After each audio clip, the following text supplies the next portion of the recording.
bila nama yang mana sifat-sifat yang terkeji ini boleh menimbulkan huru-hara, boleh menimbulkan kacau bilau, perbalahan, pergaduhan, permusuhan dan peperangan di tengah masyarakat manusia, maka akhirnya manusia sudah tidak ada keamanan lagi hidup di atas muka bumi Tuhan ini.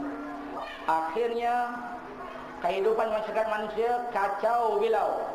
Terjadilah seperti mana yang Allah gambarkan di dalam ayat Al-Quran tadi yang biasa kita dengar dan kita ulang lagi pada pagi ini. Zaharal fasadu fil barri wal bahr bima kasabat aydin nas liyadzuqul azab.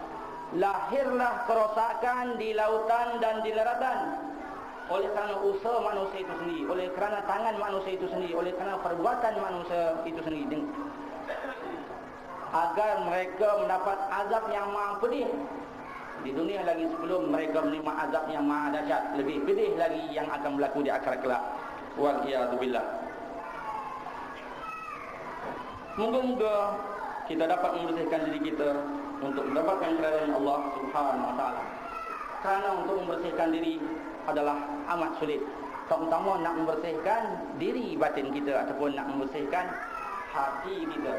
Kita boleh menghias lahir kita dengan syariat. Kita boleh berjubah dan berserban. Kita boleh berpordah. Kita boleh semayang banyak. Kita boleh baca Al-Quran banyak. Kita boleh berzikir dan bertasbih banyak. Kita boleh berdoa banyak. Kita boleh berjuang bersungguh-sungguh terhadap orang kafir, terhadap orang munafik.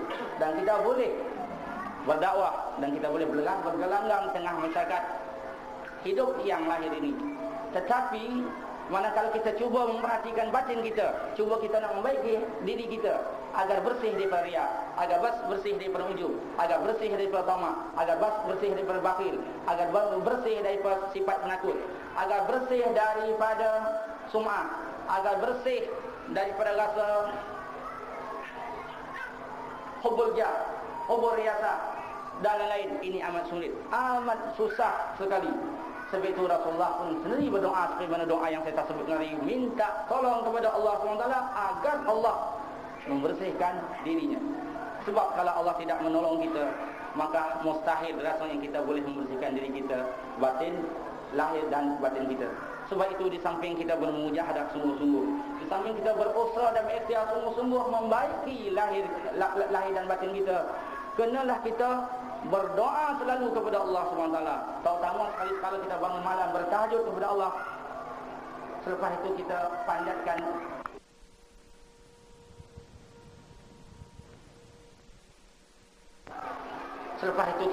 panjatkan kita susul dengan doa. Kalau boleh kita menangis di hadapan Tuhan, meminta pertolongan Allah agar Allah membersihkan diri kita dari kejahatan, sama ada diri lahir kita maupun diri batin kita.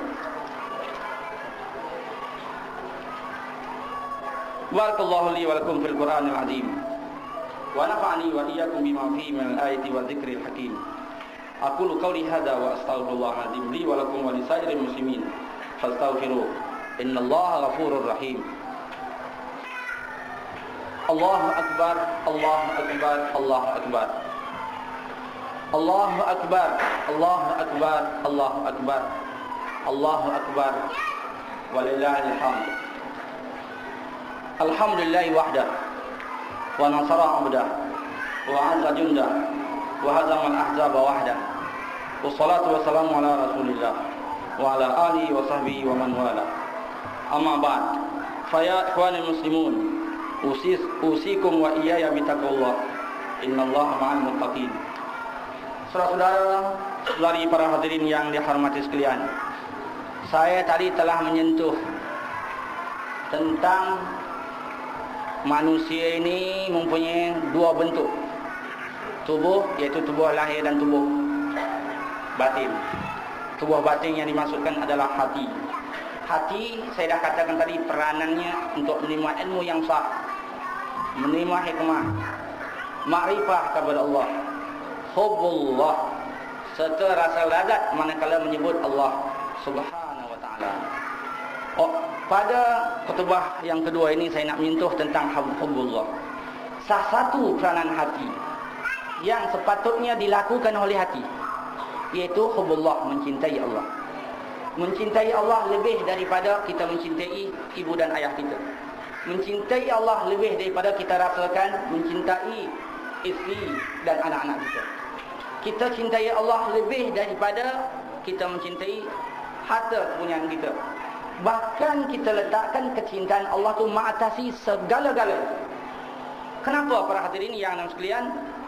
Yang sebenarnya mengikut tabiat menjadi manusia ataupun fitrah menjadi manusia ini, dengan tak payah belajar, dengan tak payah berguru, dan tak payah diberitahu, hati ini biasanya mencintai orang yang pernah berjasa kepada dia. Hati ini sentiasa kasih kepada orang yang dia sedar orang itu selalu khidmat kepada dia. Sebab itu menjadi fitrah menjadi manusia, tak kira orang Islam ke ataupun orang bukan Islam. Kalau nisbah sesama makhluk, orang yang paling dicintai ialah Allah ibu dan ayahnya.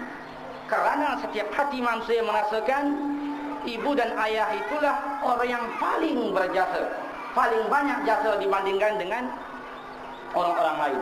Dan sebab itulah tanpa diarah, tanpa disuruh, tanpa diasuh oleh guru, dengan sendiri hati kecil manusia ini mencintai ibu dan ayahnya lebih daripada mencintai orang lain.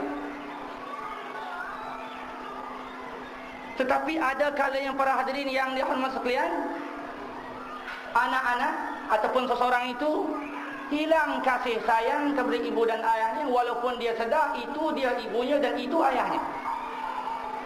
Kerana ada sebab-sebab. Di antara sebab-sebabnya, kalau seorang bayi lahir saja diambil oleh orang lain, dia tak kenal ibu dan ayah. Dia tahu ibu dan ayahnya itulah orang yang mengambil dia, orang yang memelihara dia, orang yang menjaga dia. Katalah setelah 30 tahun tiba-tiba orang kenalkan kepada dia, oh ini ayahmu, ini ibumu, dan dia yakin itu dia, orang itulah ayahnya dan orang itulah ibunya. Tetapi oleh kerana dia sudah terpisah 30 tahun lamanya dengan ibu dan ayah, walaupun selepas itu dia kenal kembali kepada ibu dan ayahnya, cuma sekadar dia tahu itu memang ibunya, itu memang ayahnya, tapi rasa cinta dah tak ada. Rasa cintanya tetap diberi kepada orang yang memelihara dia daripada kecil itu. Sebabnya tidak lain tidak bukan kerana dia sudah dipisahkan daripada ibu dan ayah tidak kurang 30 tahun. Begitulah tabiat semua jadi setiap manusia. Hati manusia ini para hadirin yang sekalian, dia ada hubullah, cinta akan Allah. Sebab seperti mana ceramah-ceramah kita yang sudah-sudah yang silam, ruh manusia ini sebelum dimasukkan dalam tubuh kasarnya, dia sudah kenal Allah. Sebab itu dia cinta kepada Allah.